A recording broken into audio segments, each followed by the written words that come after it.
All right, do we have any One Tree Hill fans here? Thank God I'm not wearing my glasses. This is amazing. Do we have any One Tree Hill fans?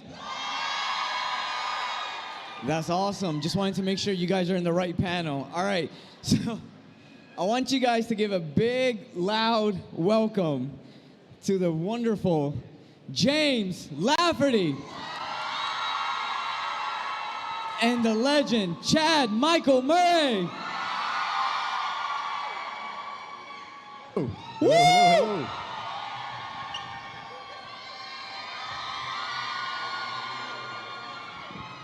What's up? Come on, there we go. Woo! I'm gonna sit way down here. Is this a Senate hearing? Apparently it is. So funny. What do we? Wherever you guys like. Yeah, let's. There. I'll sit next to you. Because This weird. chair's messing everything up, so I'm gonna. Yeah. There we go. What's There up, we Thank go. guys? you, James. Everyone having a blessed day? Love to hear it. Thank you, bro. Do we have any One Tree Hill fans? Thank you, guys. That's awesome. All right, before we fully begin, thank you guys for being here. Again, like I said, I'm not wearing my glasses, so you guys are blurry, but thank you all. And thank you, amazing gentlemen, for being here. I mean, seriously, how does it feel? I mean, like, people come worldwide to see you, you know, knowing that you guys had such an impact on their lives for so long. Like, what does that mean to you, knowing that you've had this impact on their lives? Well, I don't give us the credit, to be honest with you.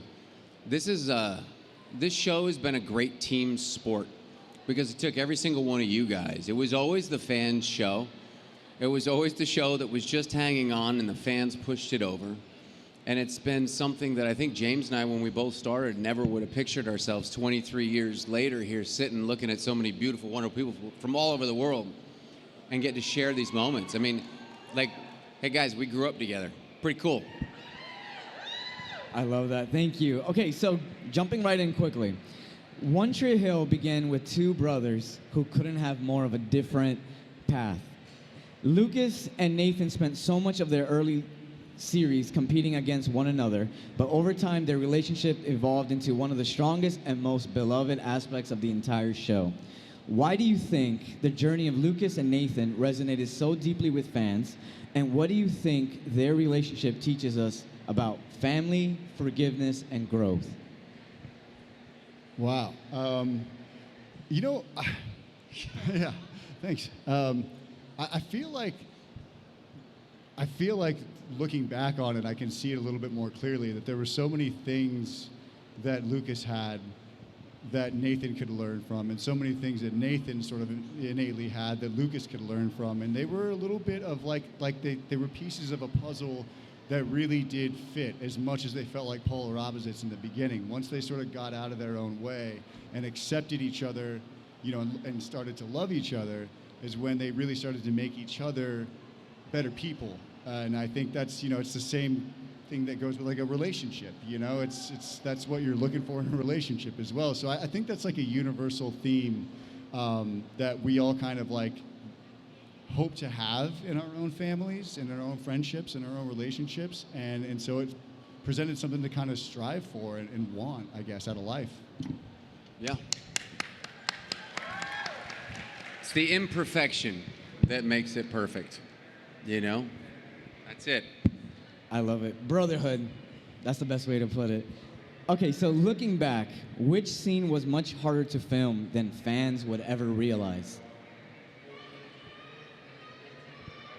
The holiday song when we were in the car because we couldn't stop laughing. I don't know how we got a single take out of that whole sequence because they actually had playback of the song in the car. I think they had to like rig a boombox to the inside of the car because that car did not have a working tape deck.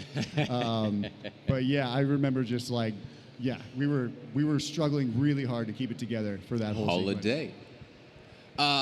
That and every time we did scenes in the locker room with Tim, it was really difficult because he'd just sit there and give Nathan elevator eyes the whole time. He'd be like, and James was like, dude, what are you doing? Why are you giving me elevator eyes? It's not in the script. And so that was hard to get through. And then quickly, before we move on to the next question, show of hands, how many of us know what a boombox is? All right, I'm glad. That's like 35%. Yeah. I mean, love boom that. boxes are back, basically, but they're like JBLs now. They're not Yeah. like the cool, old. Even the wired headphones are coming back. I mean, Well, yeah, dude, don't Bluetooth your brain, no bro. Bluetooth. Don't Not- Bluetooth your brain. Not the radiation. We don't need that. Nah. Okay, so both Lucas and Nathan, as mentioned earlier, went through tremendous growth throughout the series. Looking back now, which character do you think changed the most from the pilots to the finale? Nathan. Yeah, I mean, I had at Houston, at NostalgiaCon in Houston, a fan brought the pilot script through for me to sign, and I just out of curiosity, I was flipping through, and I saw some lines that Nathan has in the pilot, and I was like, whoa, dude. What an a-hole. Like, this guy was not a nice guy, and I just don't remember it being that vicious for some reason. I don't know if it's because it was a different time or it's because I was basically a teenager back then. But I mean, I remember getting kind of a kick out of what a villain he was, but he said some horrible things that I wouldn't think you could come back from. So I think, yeah, that's probably that's a Dan big Scott swing. proved it. You can come back from anything. True. It's just crazy. Like, as I'm talking to you guys, you still look that young as you did in my eyes. So Oh, now that's come on. I know we're in 2026, but Flattery will get you nowhere, sir. No, thank you. Keep it coming. okay. So years later, fans still tell you how much One Tree Hill helped them through difficult periods in their lives, which is true. What does it mean to you to know that a story you told years ago still has that same kind of impact on people today? I think it's just it's a testament to the show. It's a testament to the storytelling. It's a testament to the team effort that took to build the show. When you find storylines and themes that everyone can identify with. I mean, here's something really special about Tree Hill was there's either a character or a situation that every single person here can identify with. You know, maybe you're the Brooke, maybe you're the Peyton, maybe you're the Haley, you know, or maybe you're just like, I think Nathan's cute. That could be it too. He looks good in gym shorts. I was like, come on, man, look at those gym shorts. But it's the themes, right? And still today, a lot of those themes ring true for people. So we can identify with and see how did they overcome the trials and tribulations they're going through. And it gives you hope. It's a show that, you know, it gives you hope and faith. And you see love and relationships. And it's grounded. And you feel like you can have it on in the background and not be judged for it. It's just one of those shows. It's a good watch.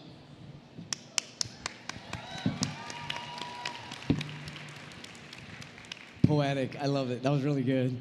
And one thing before we go into our next question is, you know, as much as they are part of our journey in life, you guys are a big part of their journeys as well. So give yourselves a big round of applause. Seriously. All right, just so a couple of questions left, and then we'll turn it over to you guys. Basketball was such a huge part of Nathan's identity throughout the series. So James, how much of a role did sports play in your life growing up, and did that help you connect with Nathan and bring the authenticity to that character? And then Chad, this is also for you, did spending so much time around the game, that environment, change your relationship with basketball at all? Yeah, absolutely. I mean, I feel like basketball was in like my first love in so many ways, and like my first real like meaningful relationship and friendship in so many ways, because I just learned so much through it. I learned like discipline, and basketball is such a personal and intimate sport as well. You need a ball and you need the hoop, and you can be there for hours, and it can help you think through things, and it helped me think through a lot of things as a kid and as a teenager. And so I think bringing that into the character, when the stakes were so high for basketball for Nathan, like I understood from a character standpoint that he's not talking about just a sport here. He's talking about like a part of himself, a part of his identity, and a thing that he loves, not just a sport that he plays. So it helped me to understand those stakes big time, and to understand what it really means to a person, and especially a teenager, I think.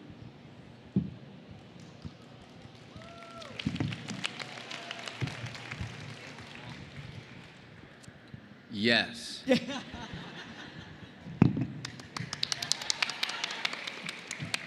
All right, so this is the last question or segment, and we'll turn it over to you guys. So over the years, fans have watched Lucas and Nathan grow from rivals into brothers, and that relationship became one of the most emotional cores of the show. We saw the chemistry on screen, but what was the dynamic like between you two behind the scenes? Did developing that friendship off camera help strengthen the performances and make the evolution feel more authentic? I feel like we had pretty good chemistry, like from the get, like hanging out off screen on the pilot. We've always had a pretty good rapport, and we always just kind of fell right back into it whenever we were working together. I don't think the basketball had a whole lot to do with it, to be honest. That wasn't your question, though, was it? There was no part of that question that had to do with basketball. No, there wasn't. I just want to play basketball so bad. Give it up for basketball. Yeah, give it up for basketball. Yeah, right? Yeah. No, look, since day one, James and I, we just float. We just float. We know the assignment, and we both, there's a similar work ethic in the way that we show up and we do our thing and we go home. And we know the assignment, and that's important, right? When you're working with somebody, to be able to turn it on when you got to turn it on, turn it off when you got to turn it off. And so we had a lot of laughs, and a lot of just crazy growing. I mean, like to go from 17 and 20 to I'm now 44. A lot of growth. Like we grew up together, and it's pretty damn cool. And so, we're brothers in life now. I love it. And right before I turn it over to you guys, I think that's like really important what they said. It's like family, right? And that's something that we could see when we're watching, whether it's animation or live action, doesn't really matter, especially when it comes to a TV show. Yes, longevity, but we can tell it's like family, right? And you could see it when you're watching it, like, oh, okay, like it's not just a job, it's a passion, and we're part of that ride with you guys. So we're all family, I should say. Yeah. Damn, Skippy. We're all Ravens. All right, guys. All right, so if you guys have any questions, please go ahead and line right over there by the microphone. Hi. I just have to say, you guys aged very well. You guys are still great to look at. Thank you. But we're all wanting to know, are we getting a Tree Hill reunion with everyone, with all the girls, with everyone? I thought we talked about this. You said you weren't going to ask us that question in front of everybody. She just did it anyway. No, I'm just kidding. I feel like we knew that was going to be the first question, right? It's a great question for people to be asking. It's a wonderful question for people to be asking. I think, look, all I know is that I'm grateful that people are asking that question. Like, I never thought that I would be a part of a show where people were asking that question, like Chad said, 23 years later from when we first started. So I don't know, but I know that, I'm very heartened and I'm very grateful every time I hear it. Every time. Yeah, we all want more. And that's awesome, and we're so grateful for it. And I think that there's a part of all of us that would love to give that to you. It's just not, you can't just wave a magic wand, sadly. There's so many moving pieces and different stories to tell and ways that the show could be adapted. And for you guys and for everybody, I do hope that there's some version of this show that does get made. I want it for you guys. I want another Tree Hill Generations to deal with current issues for the younger audience that can help guide them, and help them feel like they're not being led astray. you know, from everything from the phone you're holding in your hand, living and being addicted to tech, to ruining your life on social media, to dealing with not feeling like you're in the right body, to love everything. And there's so many issues that we could deal with and in a very loving and nurturing way on the show. So I do hope some version of this show comes to fruition someday. Great. Thank you. Thank you. Of course. Thank you. Hello. It was really nice to meet you guys today, and I just wanted to say also the same thing my cousin said about a reunion, and it's just surreal to see you guys. You guys are so nice and down to earth, and watching One Tree Hill as a teen and growing and then watching it as an adult, so much took place that was so amazing and would love to see that. So hoping for that reunion to see it. Did you hear that, James? Yeah. Okay, all right, Get let's to do work. it. Let's do it. All right, Let's do it. Let's do it. Let's do it. Yes, Let's go. please. Let's go. Yes. God bless you guys. Thank you. God bless you. Thank you. Hi. First, I have to say, Nathan Scott has never done anything wrong in his life. I don't care what anybody says. With Dan Scott as your father, you had an excuse. So, but my question is for both of you. What is your favorite quality and least favorite quality of both of your characters?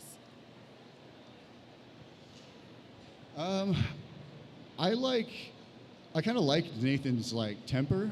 For some reason, I don't know. I'm very slow to react in real life, and so I've always envied people that like know what their emotional reaction is and just like commit to it. Like, you know, obviously not to a fault, but I don't know. I kind of always liked that aspect of him, that edge. And then what I didn't like, I don't know. I think he's perfect. I don't know. I agree. I agree. That's what she said. We started the whole conversation with Nathan's perfect. He can do no wrong. I think he could be. I think he could be a little silly sometimes. He could be a sort of a dum dum sometimes. Maybe he could have brushed up on his education a little bit sooner. There's that. I think Lucas wears his emotions on his sleeve, and I think that that's a difficult place to exist for most people. And a lot of us value that, and we can look at each other and we can respect someone for being able to carry your emotions on your sleeve. But at the same time, it's easy to kind of get triggered and get picked apart, and for people to see those and pull at those strings. And so, like, as a father, I see those things with my kids, and I'm like, oh, you got to put on your cape right now. Like, don't let anyone know what you're feeling right now. Later, save it. Like, there's a time and a place. And I don't think Lucas did not have a good poker face. He did not have a good poker face. He was good at using it to his advantage, too, I think. Look, there is a look that you can give that might help you get what you need. However, yeah, I mean, and I love that about Lucas. I love the educated aspects of him, and I do love his heart, you know? He was the moral compass of the show. And every time that I wanted to step outside that, and I would ask our producers and writers and say, hey, guys, can we do something bad for once? Like, can Lucas just, like... It was always met with he's the moral compass of the show. He can't do that. So, anyway, that's it. Thank you. Thank you. Hello, Scott. Hi. Hello, Scott Brothers. How are you What's up? doing? My question is for both of you. Is there anything, I know you guys are also directors, so is there anything that you would change or switch or whatever in your character's storyline in any season? No, you guys wouldn't be here. I would not, however, have watched the heart hit the ground and the dog eat it. Oh my gosh, thank you so much for bringing that. My sister was literally talking about it. I think that is the craziest. That is the craziest episode. The moment I read that plot and read that script, I walked straight, like beeline, straight from the trailer to the production office and said, guys, I don't need to be in this scene. I see no purpose in being here. Let's not do it. I don't want to be in that scene. Please don't. And this was like 3 weeks of just begging, and they said, nope, sorry. Back then, there was a TV show called The Soup. Anyone know it? It's basically like YouTube today, and they would just take clips and then talk about the clips. And so it was promotion for the show. Like that show, that scene was so ridiculous. And I'm sure you guys know the scene, right? Like the dude's got some pot brownies and, you know, he falls asleep and his dog eats all the pot brownies. And what do you do when your dog eats pot brownies? You do what everyone does. You take him to the hospital for humans. And you walk in and you try to get help. And instead of the hospital for humans saying, get the out, they're like, you know what? We'll just hang out. We'll see what we can do. And then you're stoned, so you fall asleep. And your dog gets all tied up everywhere in the middle of the place, still on his leash. And of course, when you do surgery, you always bring the organs in right where everyone is. There's not like a back door to sneak the organs in. You just walk them right through the ER, right where everyone's hanging out. And there's no lock on the lockbox. It's just like a cooler that you put your hot dogs in when you're going on a picnic. That's simple. So, yeah. And so, as you would, you'd come in that door. You're going to trip over the dog's leash. It would then go flying, not even in a bag, and just squeegee across the floor. And the dog ate pot brownies. He's got the munchies. So he's going to eat that raw heart at the perfect timing where Dan Scott is waiting in the ER to have his surgery, right? He's getting ready to go, and I'm coming through, and it lands at my feet. Do I pick up said heart? No. I just want you me to smirk and walk away. I didn't need to be in the scene. That is so funny. I mean, it's kind of like part of TV history now, though. So it's like, you know, you can't, and, you know, the fact that you're in the scene, like, that's Hall of Fame stuff right there. Like, that's never, that will be around forever. I think it's kind of awesome. Well, like, now... Mount Rushmore of jumping the shark. Seriously, well, because you know what jumping the shark means? Where it came from? You know? Yeah, from Happy Days, right? Yeah, when Fonz had to jump on his motorcycle, he jumped the shark tank, right? I think he was water skiing in a lake.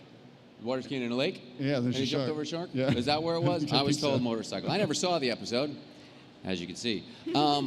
Anyway, that was the term. So we just had to one-up them. Yeah.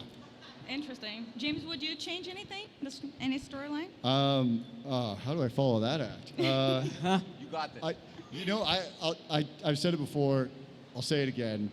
I wish that Nathan had played like one more game in the NBA. Like we saw him play one more game in the NBA. I mean, it was an amazing, amazing payoff moment. And it was incredible to shoot that as well. But it would have just been fun to see a little bit more of his arc play out in the NBA, I think. Yeah. That's awesome. All right, thank you so much. Thank you guys you. have a good day. Thank you. Thank you. And we just have time for one more question. That's it. Yeah. So, hello, Scott Brothers. It's so great to see you guys. So, this question is specifically for Chad, and everyone knows for your iconic role for Jake from Freaky Friday. And and I just want to shout out, since my sister isn't here, she is such a big fan of your character and had a crush as a little kid. And my question to you is, what got you excited for returning for Freakier Friday? That's a great question, man. And gosh, what a blessing to be a part of another cool franchise. I remember getting the phone call, and we didn't really know what Jake's journey was going to be. Everybody just called and they said, we need Jake. We just don't know exactly where it fits into this world, because it was the mother-daughter and the two girls and the two. And so it was one of those, like, let's sleep on it and figure it out. And all I thought was, all right, what's Jake been doing for the last 23 years? He's probably got a shrine. He's probably taken his motorcycle out so many times, but it's never felt the same as when Tess grabbed onto his waist and rid from behind. No girl lived up to that standard. He never got that Russian Neither adrenaline. did Jamie Lee Curtis. It was Jamie Lee. Jamie Lee's on the bike. I mean, come on. Exactly. And so he's probably got a little picture, some candles lit in a quiet place in his house, waiting for the day when Ryan will cease to exist. He's waiting for him to kick the bucket. And that was the funniest thing that I mentally could come up with that seemed to fit the narrative and be ridiculous and funny all at the same time without stepping on toes or new relationships or anything else. And it just felt so great for where we were. And everybody was like, let's go, let's run with that as much as we can. And we had great writers. Jordan, she crushed it. And it was such a team thing. But I think every single person said, let's not do it unless we do it right. and I think they did it right. Well, thank you, Chad. Thank you, Thanks, Scott buddy. Brothers. Thank you. All right before we end this, I just want to say if you guys have any more questions, please make sure you stop by their booths. And then the last thing I'm going to say is, you guys are amazing. You guys are legends. And thank you for being part of our lives. And we're so glad you're here. So one more time, give it you, up guys. for these legends. Thank you guys so much. Thank you guys. Like, none of us would be here without you guys. This is a family. All right. So thanks for growing up with us. Thanks for going on all these adventures with us. Like, genuinely. Love you I guys. adore you guys. We adore you guys. We talk about it all the time. So thanks for having us, and we'll see you soon.